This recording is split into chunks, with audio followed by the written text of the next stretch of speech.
Di awal film kita akan diperlihatkan seorang pria yang bernama Matt Turner yang sudah selesai berolahraga di pagi hari. Kemudian dia ditelepon rekan kerjanya yang bernama Adrian. Setelah selesai mandi, Matt berbincang dengan istrinya yang bernama Heather. Heather yang ingin bertemu dengan Christina meminta mengantarkan anak-anaknya untuk pergi ke sekolah. Namun Matt menolak karena harus bertemu dengan kliennya. Go.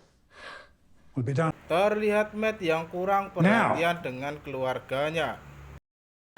Setelah Emily dan Matt masuk mobil dan siap berangkat, Matt melihat ada lampu indikator yang menyala. Namun karena Matt buru-buru menghampiri Zack dan tetap tancap gas. My bone. Shut up. Hey. Terlihat Matt yang kurang perhatian dengan keluarganya. That's the deal. The man you are now. I know. Lebih mementingkan pekerjaan. Namun setelah Heather memohon, akhirnya Matt mau mengantarkan anak-anaknya. Tiba-tiba ada telepon masuk, nomor yang tak dikenal. Dengan suara disamarkan, namun orang itu tahu tentang Matt. Orang misterius itu mengatakan jika ada bom di bawah kursinya.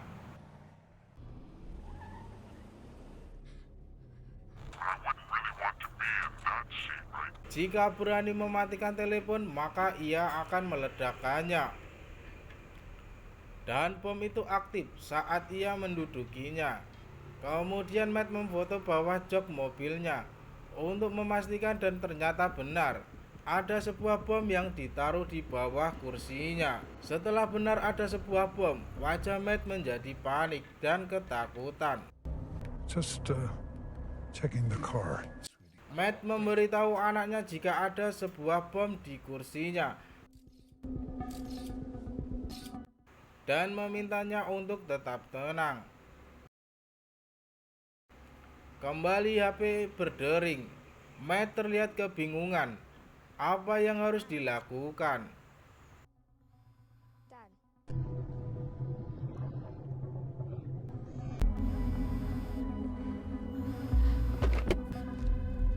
Ia kemudian menggunakan headset untuk mendengarkan arahan dari pria misterius itu untuk tetap mengemudi. Yes. Ia menjelaskan Yes. I'm driving.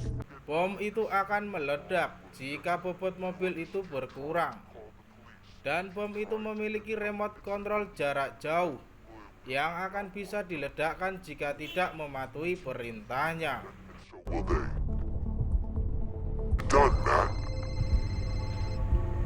Tak lama Adres menghubunginya, namun Matt mematikannya karena Matt masih berteleponan dengan pria misterius itu.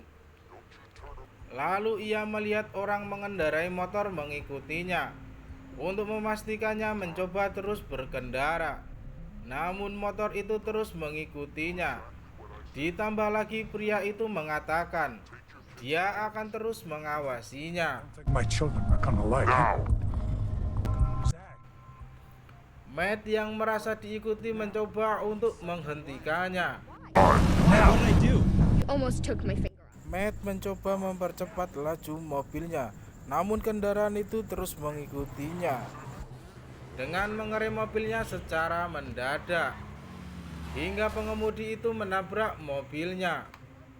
Namun setelah helmnya dibuka, ternyata pengendara motor itu adalah pacarnya Zack. Zack yang melihat itu marah kepada Matt ingin keluar dari mobil, namun pintu mobil ditahan oleh Matt. Pria misterius itu kemudian meminta HP anak-anaknya Matt untuk dibuang. Terlihat Zack dan Emily yang ketakutan.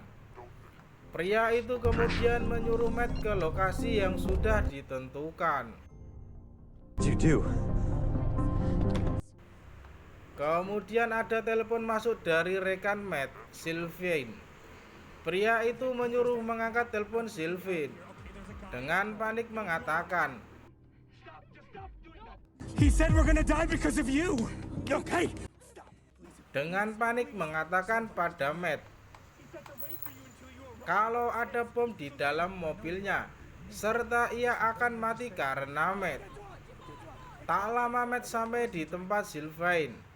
Istri Sylvain yang ketakutan berusaha keluar dari mobil. To die if you don't do. Kemudian Matt mengatakan untuk tetap tenang dan memikirkan jalan keluarnya. Don't say another word. No. Stop. Dari kejauhan nampak seorang polisi sedang berpatroli. Kemudian Matt meminta istrinya Sylvain untuk tetap tenang Was ist das Problem? agar polisi tidak curiga. Polisi yang melihat keanehan terjadi, melihat gelagat yang tidak baik. Matt yang melihat itu langsung tancap gas, lari dari tempat kejadian. Matt yang emosi kepada pria itu. Kenapa meledakkan mobilnya? Zach, Emily, are you hurt? I'm good. I'm okay. Pria itu menjawab, karena dia melanggar peraturan.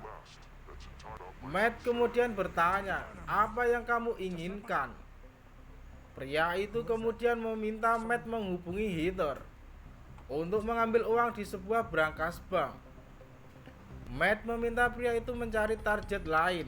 Kalau soal uang jangan melibatkan istrinya. Namun pria itu meminta Matt tidak banyak bicara. You can get someone else. Meminta untuk segera menghubungi Heather.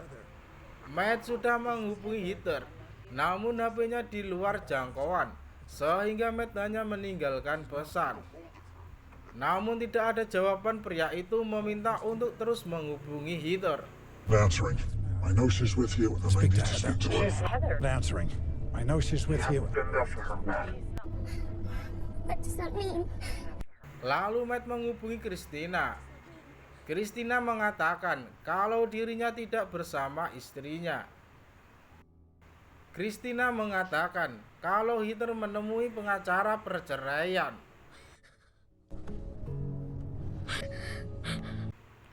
Mendengar itu Zack dan Emily sampai terkejut dan sedih. Kenapa itu bisa terjadi? Matt kemudian menghubungi kantor pengacara itu. Ia mengatakan kalau dia adalah suami Heather. Ia mengatakan ada masalah yang harus berbicara dengan Heather. There's a bomb in the car. Kemudian pengacara itu memberikan sebuah nomor. Lalu Matt berhasil menelpon Heather dan menjelaskan apa yang terjadi. Do you understand? Matt mengatakan untuk mematuhi perintahnya, kemudian meminta Heather untuk pergi ke bank, mengambil barang di brankas atas nama dirinya. Pria itu kemudian meminta Matt mencari tempat di dekat bank sebelum Heather datang. Di sela-sela menunggu, Matt mematikan suara HP-nya, sehingga pria itu tidak bisa mendengar Matt. Lalu Matt menyalakan saluran berita yang berisi tentang para korban ledakan bom dan penyidik Interpol yang bernama Angela sedang menyelidiki kasus itu. Selain itu ada berita tentang mobil hitam pergi yang terekam CCTV saat mobil Sylvain meledak, yaitu mobil Matt. Namun sebelum selesai mematikan berita, lalu Emily bertanya, apakah ayah dan ibu akan bercerai? Matt menjawab, kalau selama ini dia kurang perhatian kepada keluarganya. Ia berjanji akan menyelamatkan anak-anaknya dan membangun kembali keharmonisan keluarga. To mom, to them, to us. Zack marah karena kerjaan ayahnya hanyalah berbohong. Namun Matt menegaskan kalau dia tidak akan bercerai dan berjanji akan mengeluarkan mereka dengan selamat. I'm here at the bank. Namun Matt menegaskan kalau dia tidak akan bercerai dan berjanji akan mengeluarkan mereka dengan selamat. Tak lama pria itu menghubungi Matt. Sebelum menjawab, Matt mengaktifkan mikrofonnya dan mengatakan kalau Heather menghubunginya. Pria itu meminta Matt untuk menunggu Heather di luar tanpa berinteraksi.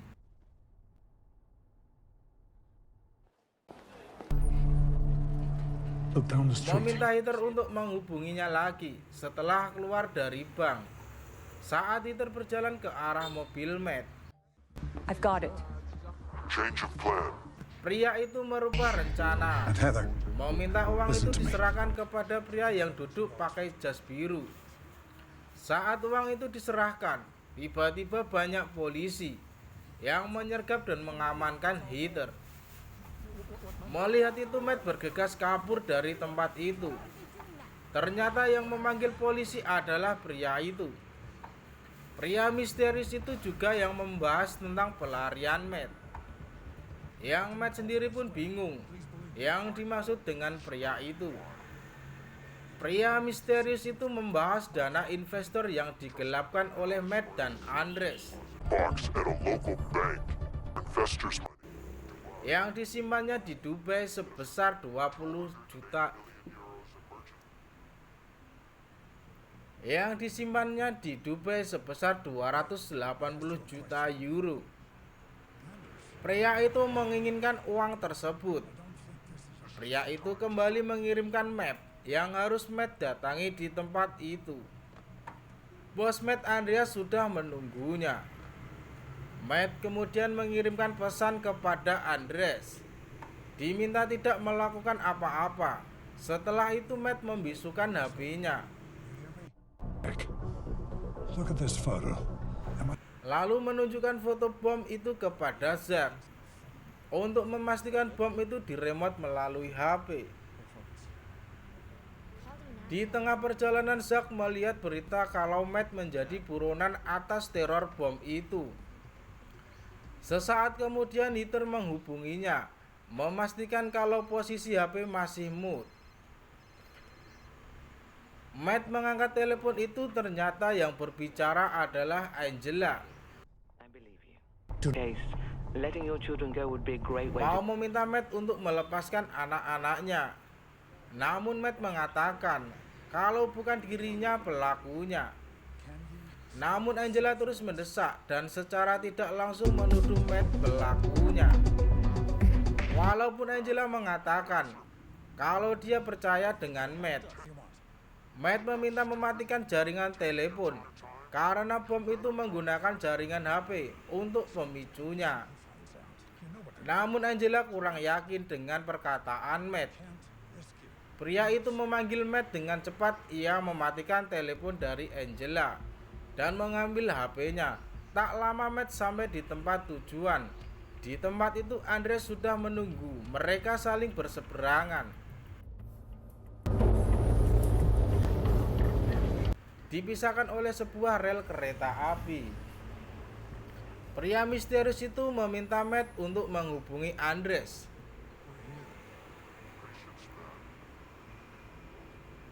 Andres merasa kecewa dengan apa yang Matt lakukan, merasa tidak dihargai sebagai teman. Pria itu kemudian meminta menyuruh Andres menyetujui pencairan dana itu. Namun Matt tidak mau karena itu bukan uangnya. Pria itu tidak peduli dan mendesak Matt. Mendengar itu Andreas semakin kecewa karena Matt melakukan itu semua demi uang. Something to piss you off. I'm sorry. Pria itu terus mendesak Matt sampai menyuruh Matt untuk mengancam akan membunuhnya. Bila Andres tidak menyetujuinya, dengan penuh kesedihan Matt mengancam Andres. Mendengar itu Andres menyetujuinya dan memproses permintaan Matt. Pria itu kemudian meminta Matt untuk mentransfer dana setelah Andres menyetujuinya.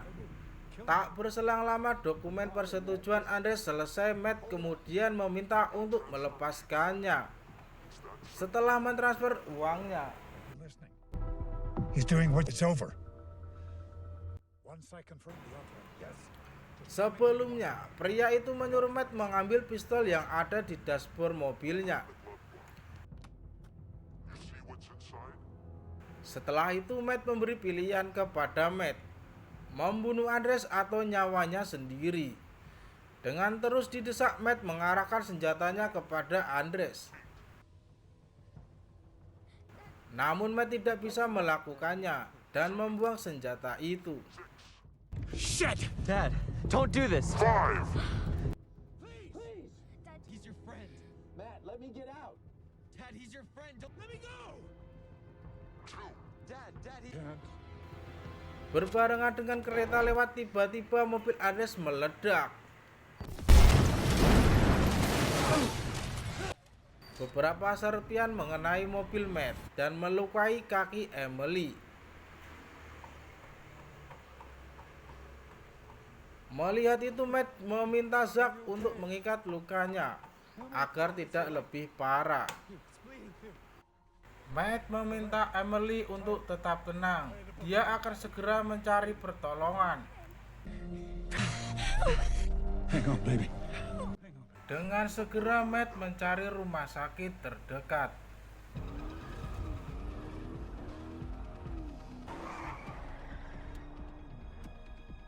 For bitch, I will kill you. Really? Just the one. Di tengah perjalanan Matt dikejar oleh para polisi.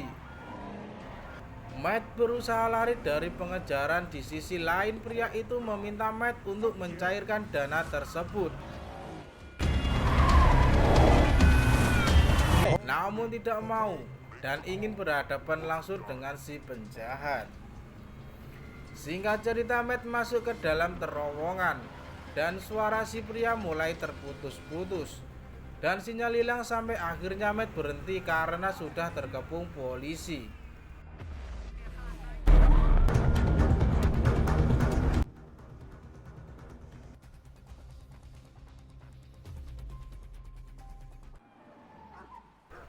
Matt mengangkat kedua tangannya. Ada juga sniper yang sudah mengarahkan senjatanya ke arah Matt. Ternyata Heather juga berada di tempat itu dengan wajah yang cemas. Polisi mengeluarkan robot untuk mengecek keadaan mobil Matt. help us! My sister!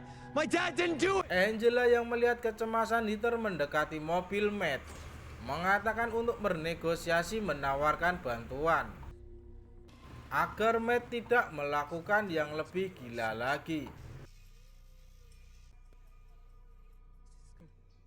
Karena polisi mengira kalau Matt adalah pelakunya, Zack mengatakan kalau ayahnya bukan pelaku dari semua itu. Ada pria misterius yang menghubunginya. Di sisi lain, para penjinak bom mengecek keadaan mobil. Dirasa aman, mereka mencopot semua pintu mobil itu.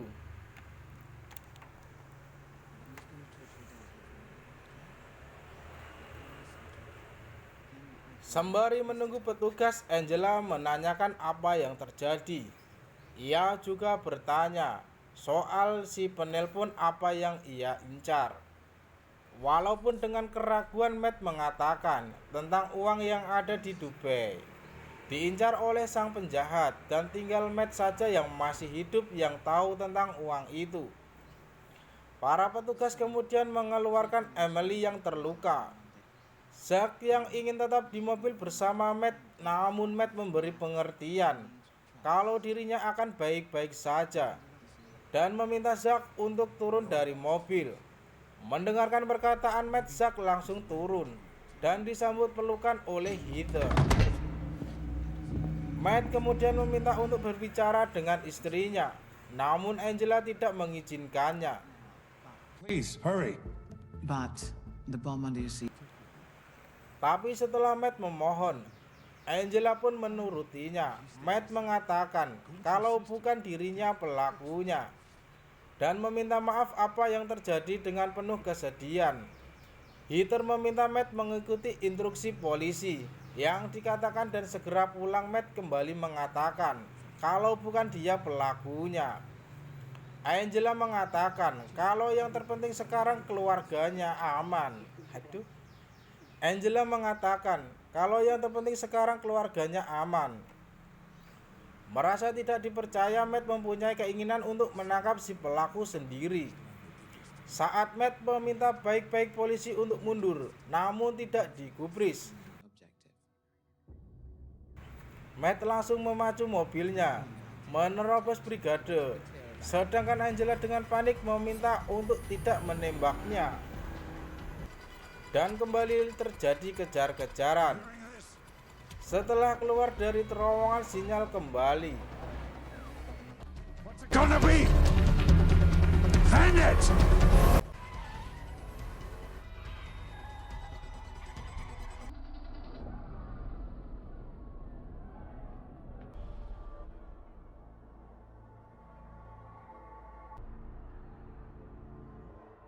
Di tempat itu sedang ramai orang berdemo.